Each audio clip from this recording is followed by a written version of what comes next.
जय श्री राम। हिंदू घर कैसा हो। ब्रिटेन की एक बहन कैथरीन, जो ईसाई धर्मोपासक थीं, उन्होंने धर्म परिवर्तन कर हिंदू होना स्वीकार किया और निकट के एक स्थापित विद्वान हिंदू परिवार से उन्होंने संपर्क किया कि अब तक मैं ईसाई थी, मेरे घर का विधि विधान, साज सज्जा, दिनचर्या ये सब ईसाई धर्म के अनुसार थी।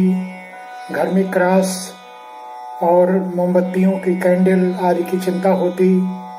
अब जबकि मैं हिंदू धर्म के सहिष्णुता से प्रभावित होकर विधिवत हिंदू धर्म की दीक्षा ले ली हूँ, तो मुझे अपने घर की साज सज्जा के लिए क्या करना चाहिए। यह बड़ा मौलिक प्रश्न था। उस हिंदू विचारक ने जो उनको बताया, उसमें इस चर्चा के सारे बिंदु निहित हैं। उन्होंने कहा कि यद्यपि इन अनुशंसाओं का 100% पालन मैं भी नहीं कर पाता, अधिकांश हिंदू परिवार भी नहीं कर पाते, लेकिन जो होना चाहिए उसकी चर्चा मैं यहाँ करता हूँ। भारत के अधिकांश परिवार और हिंदू घर इसका अवलंबन करते हैं। आप भी इनमें से कुछ को अभी और क्रमशः कुछ बातों को अपनाते जीवन व्यतीत कर सकती हैं। तो मेरी प्रिय बहन सुनो, भारत के हिंदू परिवार अपने हिंदू घर को किस प्रकार व्यवस्थित करते हैं। सबसे पहले वे कौटुंबिक जीवन जीना व्यतीत करते, यानी वे अपने समान अनेक जाति पंथों मान्यताओं के लोगों को लेकर समवेत कुटुंब में रहना, परिवार में रहना, समाज में रहना पसंद करते हैं। उनकी इच्छा होती कि उनका घर पूर्वाभिमुख हो, यानी उनके घर का दरवाजा पूर्व दिशा की ओर खुले।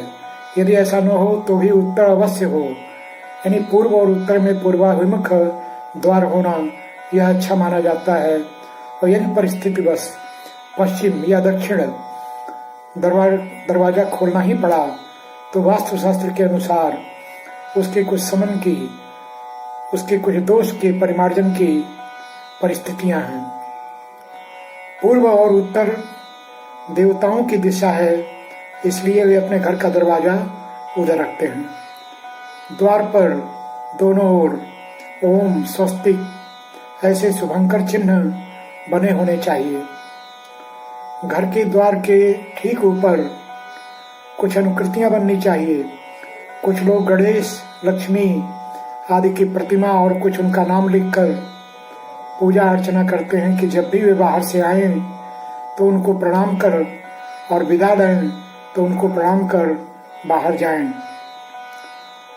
हिंदू घरों में द्वार पर प्रतिदिन सफाई करने के बाद, झाड़ू पोछा या लिपाई करने के बाद मुख्य द्वार पर कुछ कल्पना, कुछ रंगोली बनाने का विधान होता है।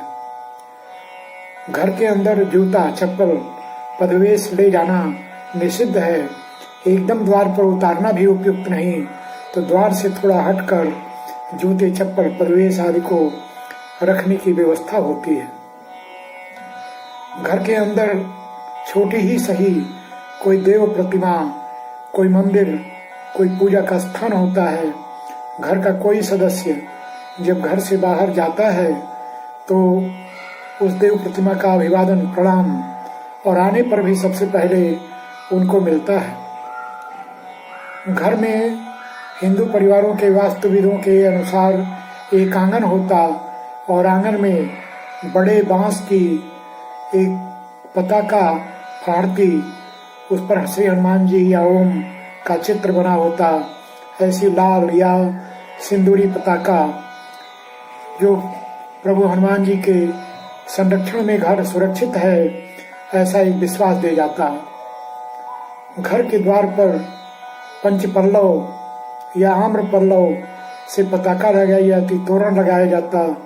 यह द्वार के शुभता की का प्रतीक होता, यानी कुछ नहीं तो आम के पत्तों को मूज की रस्सी में गूंथ कर और उसे लटका लिया जाता। ऐसे द्वार से जब प्रवेश करते तो हमारे दोष पाप सब दूर हो जाते। घर के अंदर जाकर ऐसा कोई भी आगंतुक अपने बड़ों को प्रणाम, छोटों को शुभाशीष यह देना नहीं भूलता। घर में अपनी अपनी सहायिकाएं, अपने अपने कक्ष भले ही हों, किंतु कुछ कार्यों के लिए सामूहिकता का विधान होता है। जैसे 2 समय का भोजन, 2 समय का जलपान, भोजनोपरांत कहीं न कहीं साथ बैठना, जिसको दालान कहते, इसका विचार होता है। घर के मंदिर के सामने पूजा आरती के समय 2 समय भोजन आदि के समय भी सब लोग इकट्ठे होते। मैं स्वयं एक परिवार में देखा कि जहाँ के लोग, घर के परिवार के लोग कुछ कम पढ़े लिखे लोग शहरों की ओर रहे, लेकिन उस घर का एक नियम था कि सायंकाल पुरुषों का भोजन एक साथ, महिलाओं का भोजन एक साथ, परसने वाले वितरण करने वालों को छोड़कर सब एक साथ बैठते भोजन करते। घर में एक चौकी थी सिंहासन जैसी, उस पर घर का सबसे छोटा बालक भगवान का प्रतीक बनकर उस पर बैठता और घर के सबसे बुजुर्ग के द्वारा एक साफ सुथरी थाली से एक निवाला लेकर उनको खिलाया जाता। हो गया भगवान का भोग। ऐसा सुंदर भोजन करने का विधान था। इस देश के महान विचारक संत श्री गुरु नानक देव जी ने कहा कि जब तक इस देश में संगत और पंगत की परंपरा चलेगी, तब तक इस देश के संस्कार सुरक्षित रहेंगे। यानी साथ बैठना, साथ खाना पीना और साथ कार्य करने की प्रवृत्ति। घर में, गांव में साथ काम करने की अनेक विधियां दिखाई पड़ सकती। घर में किसी का छप्पर उठना है, मोहल्ला इकट्ठा हो जाता। घर में कोई कार्य है, सब देखते देखते, कोई कर्मचारी, कोई मजदूर नहीं लगाए जाते। अगल बगल के अड़ोस पड़ोस के पट्टीदारी के लोग आकर देखते देखते उस काम को संपादित करा देते। तो यह सहनावतु सहनौ भुनक्तु सह वीर्यं करवावहै तेजस्विनावधीतमस्तु मा विद्विषावहै संगच्छध्वं संवदध्वं संभो मनांसि जानताम दैवाभागम यथा पूर्वे संजनानाम उपासते।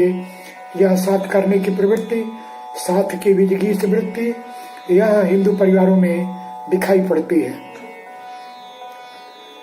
ऐसे परिवारों में साथ भोजन करने से साथ विचार मिलते हैं। आज के विभीषिका में सब अपनी अपनी थालियां अपने कमरे में लगा लेते, या फिर एक परिवार की कई सारी रसोइयां होने लगी हैं। यह दुर्भाग्य का विषय है। लेकिन प्राचीन ग्राम परिवारों में सामूहिक परिवार होते और ऐसे परिवारों का एक भोजनालय, एक साथ पुरुष वर्ग, एक साथ महिलाएं ये भोजन करती। इससे घर एक मंदिर जैसा दिखाई पड़ता। पूर्णिमा के दिन, अमावस्या के दिन यज्ञ आदि का विधान होता। लोग हवन आदि करके और घर के नकारात्मक ऊर्जा को दूर करते। ऐसे पूजा पाठ, पर्वों, उत्सवों और प्रसंगों को साथ मनाने की यह परंपरा हिंदू परिवारों में देखी जाती। चाहे प्रतिदिन की आरती हो, प्रतिदिन का पूजा अर्चन हो, नैमित्तिक सुंदरकांड का पाठ हो, या फिर समय समय पर अखंड पाठ हो जिसमें परिवार के लोग मानस के पाठ को स्वयं करते। अमावस्या, पूर्णिमा के दिन का होने वाला यज्ञ हो या पर्व उत्सवों पर उस पर्व की मांग के अनुसार मनाए जाने की परंपरा हो, इससे घर में एक सामूहिकता, एक महत्वपूर्ण सकारात्मक ऊर्जा विकसित होती। जिस महारानी लक्ष्मीबाई को हम स्वतंत्रता संग्राम की अग्रणी नेत्री मानते, उनकी छोटी सी सेना थी, छोटे संसाधन थे। झांसी जैसा छोटा सा राज्य था, लेकिन अंग्रेजों की, ब्रिटेन की अपराजेय अतुलनीय सत्ता को उन्होंने हराया और मुंह की खिलाई उन्होंने माना कि यदि इस देश में सबसे अधिक किसी से लोहा लेना पड़ा तो रानी लक्ष्मीबाई से लेना पड़ा। ऐसा कैसे संभव हुआ? तो पुरुषों ही नहीं बल्कि महिलाओं को भी प्रशिक्षित कर उन्होंने सेना टुकड़ियां तैयार की और ऐसे अपने हाथ से ऐसे पर्वों उत्सवों में पूड़ियां बनाकर उन्हें प्रसाद रूप में सबको देती, वे खाते भी और अपने साफे में बांधते भी, उसे देवी का प्रसाद मानते, अपने सैनिकों का उत्साहवर्धन करती। यह भाव रानी लक्ष्मीबाई में दिखाई पड़ा। अपने लोगों को लेकर चलने की परंपरा जिसको राजा गंगाधर राव ने निकासी दिया, उनको भी अपनाया। उनका भी जो योगदान था स्वाधीनता संग्राम के लिए लिया। यह बहुत बड़ी घटना है, बड़ा सुंदर उदाहरण है। तो हिंदू परिवारों में ऐसे पर्व, जयंती, उत्सव यह परिवार, समाज और देश को जोड़ने के लिए होते हैं। कुछ आयोजन मोहल्ले के, कुछ गांव के, कुछ समाज के, कुछ अनेक गांवों के मिलकर होते हैं।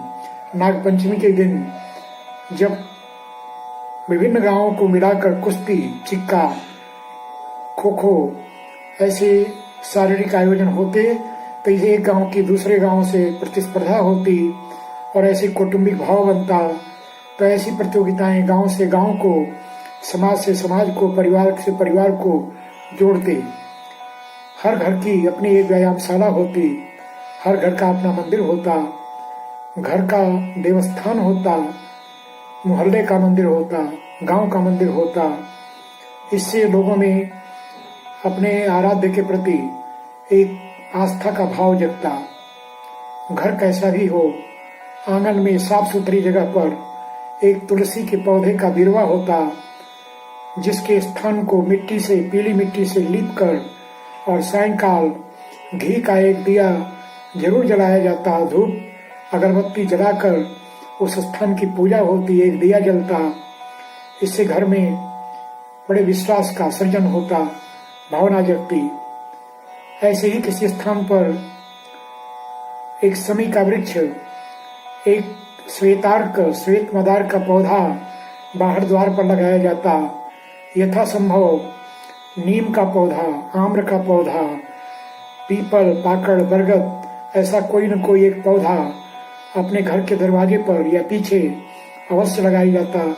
छोटी बागवानी में भी साग सब्जी आदि उपजाया जाता। इस तरह से घर समृद्धि का कारक बनता। घर में कुछ अच्छा व्यंजन बना तो आसपास के घरों को उपलब्ध कराया जाता। जिसके घर दुधारू पशु होते, वो अगल बगल के परिवारों के बच्चों के लिए बिना किसी शुल्क के दूध, दही, घी ये उपलब्ध कराता कि वह भी मेरा परिवार है, वे बच्चे भी मेरे बच्चे हैं। ऐसे उनके घर का भी पोषण होता रहे। कोई अच्छा व्यंजन बना तो घरों को भी वितरित किया जाता और इस प्रकार एक कौटुंबिक भाव विकसित होता। अनेक अवसरों पर पट्टीदारी के सभी बंधु बांधव एक साथ भोजन करते। अनेक प्रयोजन होते, जैसे एक घर से दूसरे घर में भोजन आदि की परंपरा होती। जब नया अन्न खेतों में तैयार होता, अब घर आने ही वाला होता, तो उसके प्रति नवान्न का एक उत्सव होता। घर में 56 प्रकार के भोग व्यंजन बनाकर लोगों को व्यंजन कराया जाता। ऐसे प्रत्येक घर में शंख का निनाद होता। रात्रि में देव प्रतिमाओं के सामने पूजा अर्चना होती। इस प्रकार हर घर की इच्छा होती कि पंच ग से शुरू होने वाली वस्तुएं, गाय, गीता, गोमात्रा, गायत्री, ऐसे सबके प्रति आदर हो। गायत्री मंत्र का पाठ, उसका जप, गाय परिवार का एक अंग होती।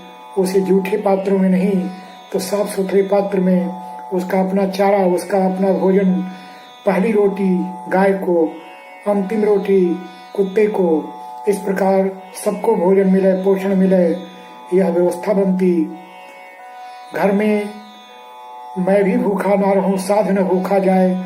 मैं एक बार भले भूखा रह जाऊं, लेकिन साधु भूखा नहीं जाना चाहिए। पोषक, याचक सबको परिवार का अंग माना जाता। मुझे आश्चर्य होता है कि जब मैं छोटा था तब एक दृश्य देखकर मन करुणा भाव से भर उठा। मैंने अपने चाचा जी से पूछा कि हम तो घर के सबसे छोटे हैं, जब कोई द्वार पर भिक्षुक आता है, याचक आता है, कोढ़ी आता है, समाज का दीनहीन असहाय व्यक्ति आता है तो भिक्षा देने के लिए, उसको कुछ खाना देने के लिए हम छोटे बालकों को ही क्यों भेजा जाता। तब उन्होंने जो उत्तर दिया उससे मन मुग्ध हो गया कि देखो बाबू, जब घर का छोटा ऐसे असहायों को देखेगा, कोढ़ी को देखेगा, निर्धन को देखेगा, बीमार को देखेगा, तो उसके प्रति सेवा का भाव जगेगा, उसके प्रति प्रेम का, आस्था का भाव जगेगा, और जब जगेगा तो वह समाज के लिए प्रवृत्त होगा। इसीलिए जो काम बड़े भी कर सकते, लेकिन आप छोटे लोगों से ये काम कराया जाता है। इस उत्तर से मन मुक्त हो गया। आज भी गांव की ये व्यवस्था रही। मन में विचार आता है कि यदि राम और लक्ष्मण दंडकारण्य और उन कंटकाकीर्ण मार्ग पर जंगलों में नहीं घूमे होते तो ताड़का, मारी, सुबाह, खर दूषण रावण और रावण की अपराजेय मायावी सेना का संहार कैसे हुआ होता। यदि अयोध्या के चौखटों में राम विवाह के बाद वे राजा बनकर बैठते तो क्या इतने दुर्लभ संयोग बन पाते? शायद नहीं। कृष्ण मथुरा के युवराज थे, लेकिन वे माता यशोदा और नंद के दुलारे होकर भी अति बचपन में 600 काल की पूतना से लेकर और कंस के अनेक मायावी राक्षसों का उन्होंने संहार किया, उनका सामना किया। कालिया नाग जैसे भारी भरकम राक्षस के फन पर मुरली बजाए, नृत्य किए। ये घटनाएं बताती हैं कि जब हम समाज को देखते हैं तब कुछ करने की भावना होती है। अपने विद्या भारती के माननीय ब्रह्मदेव शर्मा जी जो राष्ट्रीय संरक्षक हैं, उनसे प्रेरणा प्राप्त कर हम सब अपने विद्यालयों में संस्कार केंद्रों की रचना किए। कुछ बालकों की टोली एक आचार्य के संरक्षण में ऐसे दुर्बल सेवा बस्तियों में जाकर और ऐसे संस्कार केंद्र चलाती। यह देश के लिए, समाज के लिए कितना जरूरी है, इसको शब्दों में वर्णित नहीं किया जा सकता। ऐसे स्थानों पर जाने पर अपने बालकों का विकास होता है। समाज के सेवा बस्तियों में जाते हैं, समाज का दर्शन करते हैं, उनके मन में उस बस्ती, उस समाज, उन लोगों के लिए कुछ करने की भावना होती है। प्रारंभ से हम सबको यह पाठ पढ़ाया गया कि अपने बच्चों को केवल शहरों नगरों का ही भ्रमण नहीं, तो ऐसी सेवा बस्तियों, अस्पतालों, कुष्ठ रोगियों की बस्तियों, कुष्ठालयों, कुष्ठ आश्रमों, अस्पतालों आदि का दर्शन कराना चाहिए। तो हम सब अपने बालकों की टोली लेकर निकल पड़ते। कोई अस्पताल है तो उनके परिजनों के साथ कुछ समय बिताने, हाथ में दस्ताना हो, आज के युग में मुंह पर मास्क हो, लेकिन बालक निरापद ढंग से सैनिटाइजर और सबका उपयोग करके यदि अस्पतालों के उन सेवा स्वास्थ्य कर्मियों के सहायक बने तो अपने आप में सच्चे अर्थों में कुटुंब बोध, परिवार बोध बनता है। ऐसे अस्पतालों में कुछ फल फूल, कुछ आहार, कुछ नहीं तो पहले पत्र लिखने की एक परंपरा थी। अपने साथ पोस्ट कार्ड, अंतर्देशीय लिफाफा लेकर गए। उनसे पूछा कि किसी को पत्र तो नहीं लिखना, उनका पत्र लिख दिया, डाकखाने में लाकर डाल दिया। कितना बड़ा काम हो गया। ऐसे मरीज जो आधी व्याधि से प्रभावित थे, पीड़ित थे, उनको यदि ऐसे बालक का हंसता खिलता चेहरा, मुस्कुराता चेहरा, उनका अनुभव, हालचाल पूछने से जो संबल प्राप्त होता, उससे उनके जीवन में एक ऊर्जा, एक प्राण का संचार हो जाता। कुष्ठ बस्तियों में जाते, उनकी मरहम पट्टी, उनके खाने पीने की चिंता, व्यवस्था, उनके जीवन याचन को समझने का असफल प्रयास, यह बालक के मन में उनके प्रति सच्चा प्रेम जगा जाता। बालक ऐसे दीनहीन सेवा बस्तियों में, समाज की दलित बस्तियों में जाता तो मानता कि जिसको हम शूद्र कहते हैं, हरिजन कहते हैं, जिसको महात्मा गांधी ने हरिजन कहा, वे समाज के लिए कितने जरूरी घटक हैं, यह बात कितनी महत्वपूर्ण सिद्ध हो जाती है। यह उन्हें वहां जाकर दिखाई पड़ता है। केवल शहर क्यों, गांव का दर्शन करते, किसानों मजदूरों के जीवन को समझते, वहां के अभावों को समझते, वहां के वैभव को अपनाते, ग्राम्य जीवन के सुख का अनुभव करते। यह बालक के लिए सुंदर अपेक्षा होती। तो ब्रिटेन की उस ईसाई महिला जो हिंदू बन चुकी थी, उनको समझाते हुए अपने हिंदू विचारक ने एक लंबी कथा हिंदू परिवारों, हिंदू जनमानस, हिंदू परिवार इसकी सुनाया और कहा कि देखो आज हॉस्पिटल और इसमें बच्चे पैदा होते हैं, लेकिन हमारे घरों में एक ऐसा कमरा होता जिसे प्रसूति घर कहते, जो अपेक्षाकृत अंधेरा, थोड़ा कम रोशनी वाला होता, जहाँ बच्चा जन्म लेता, जहाँ इन्फेक्शन होने की कोई संभावना नहीं होती, उसके प्रदूषण को दूर करने का वहाँ विधान होता, सरसों के तेल का या घी का जलता दिया, टिमटिमाता दिया, उसमें बालक जब माँ के गर्भ से धरती पर आता तो आज के विपरीत उस मध्यम प्रकाश में उसकी आंखें खुलती, उसकी नेत्र की ज्योति 100 वर्ष तक बनी रहती। वह उस सुरक्षित वातावरण में धूप, दीप, नैवेद्य, लोवान से कीटाणु रहित परिवेश में, प्रदूषण रहित परिवेश में जन्म लेता, जहाँ भारतीय विधि से एक दाई आकर प्रसव कराती। ऐसा बच्चा जब कुछ दिन के बाद उस घर से निकलता, निकासन होता, स्नान या अन्य संस्कार के क्रम होते, तो उसका जीवन विकसित होता। 100 वर्ष तक सुनने, देखने, ऊर्जा के साथ काम करने की उसकी क्षमता होती। इस 16 संस्कारों की एक उत्तम व्यवस्था है।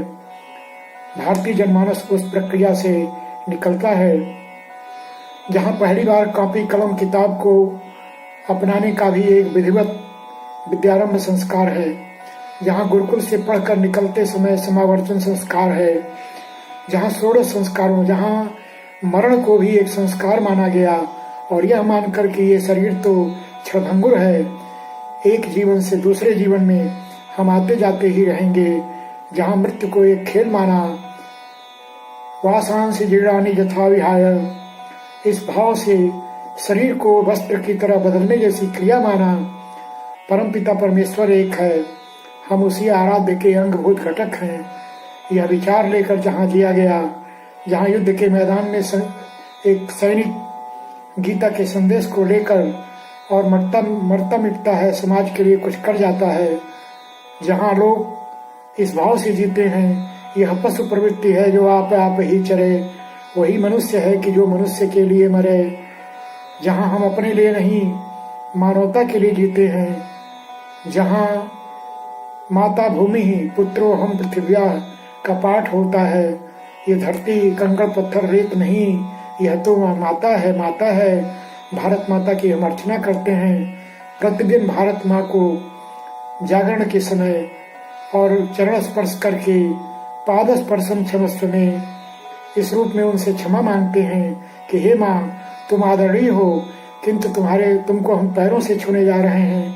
सबसे पहले कर दर्शन, कराग्रे वसते लक्ष्मी, कर मध्य सरस्वती, कर मूले तु गोविंद प्रभाते कर दर्शनम। अपने हाथों में सभी देवी देवताओं का वास मानकर उसका दर्शन किया जाता है। समुद्र वसने देवी पर्वतस्तन मंडले, इस रूप में भारत माता का स्मरण कर और उसे हम पैरों से छूने जा रहे हैं, इस भाव से उनसे क्षमा मांगी जाती है। प्रातः स्मरण का कथन, देवी देवताओं का स्मरण, देव प्रतिमाओं की, मूर्तियों की पूजा अर्चना, जहाँ ऊर्जा दी जाती है, ऐसा भाव लेकर हिंदू जनमानस जीता है। आप हिंदू धर्म में प्रवृत्त हुई हैं, इन्हीं बातों को अपनाइए। हम आपका अपने धर्म, अपने पंथ में स्वागत करते हैं। आप सनातन अखंड परंपरा का, वैदिक परंपरा का अंग बनी है। आपका इस महान परंपरा में, महान परिवार में स्वागत है। हम भी अपने परिवारों को, अपने घरों को इसके अनुरूप बना सकते हैं। घर का रूप अलग हुआ होगा, घर की दिनचर्या अलग हुई होगी, घर में परस्पर व्यवहार अलग हुए होंगे, लेकिन आज भी इन अनुशंसाओं का पालन किया जाना अत्यंत आवश्यक है। इससे देश समाज का विकास होगा और सच्चे अर्थों में भारत, जो कल विश्व गुरु था, आज भी है, दुनिया को मानवता का पाठ पढ़ाएगा।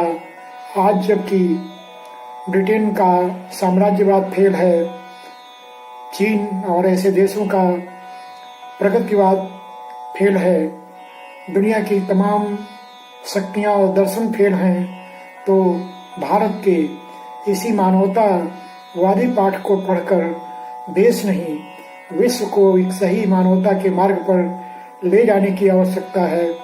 और यदि ऐसा होगा तो भारत पुनः विश्वगुरु बनेगा। आइए हम अपने घर को भी हिंदू परिवार के अनुरूप बनाएं और अधिकतम अनुशंसाओं का पालन करें। यदि ऐसा करेंगे तो हमारा जीवन खुशहाल होगा, व्यक्ति का विकास होगा, समाज का विकास होगा, परिवार के विकास के साथ साथ देश का विकास होगा और कृतवंतो विश्वमार्यम की राह पर हम चलेंगे। जय श्री राम।